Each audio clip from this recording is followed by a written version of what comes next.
for you to talk more about the sexual energy aspect of the conversation and kind of catch us up, because I know for myself, and I know Whitney was saying that she wanted to learn a little bit more and listen. So if you could talk to us about your understanding of that, that would be helpful. Yeah, sure. So a lot of it's tied into that pleasure feeling and the joy. So I'm a business coach, right?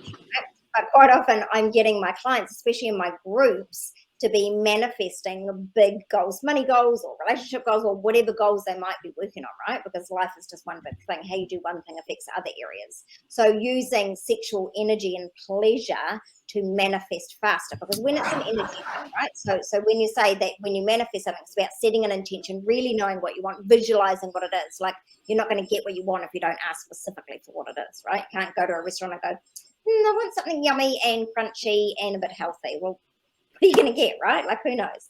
So it's about physically knowing what you want.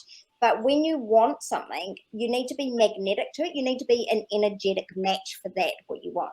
Now, if you want something that's big and juicy, like let's say you want to hit, your 50K months, well, then you need that big, juicy energy. And let's face it, orgasm, big, juicy energy, right? So it's about being an energetic match for it.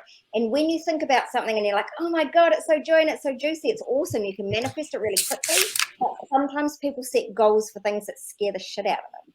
So they might be like, right, I want to manifest it. I want 20 people in my group. And then they're like, oh my God, it'd be too scary. How would I show up?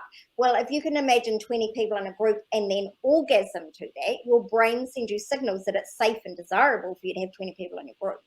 So it's about knowing what the orgasm does energetically and then just using that knowledge to apply it to what you want in other areas of your life. So it's just about using the desire and the messages that it's sending your body. So it's an intuitive aspect of the sexual experience.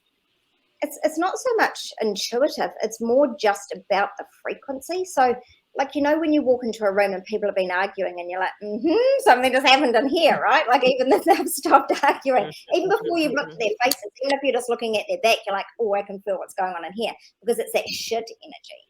But if you walked into a room where people have been making love and they're all loved up on each other and they've been having these intense feelings for each other, if you walked into that room, you'd be like, oh, this room feels so good. Right? You wouldn't necessarily know what's been going on. So it's about the frequency. Like when I said, like, us sensitive people, we can walk past a person and feel what they're feeling, right? Same thing.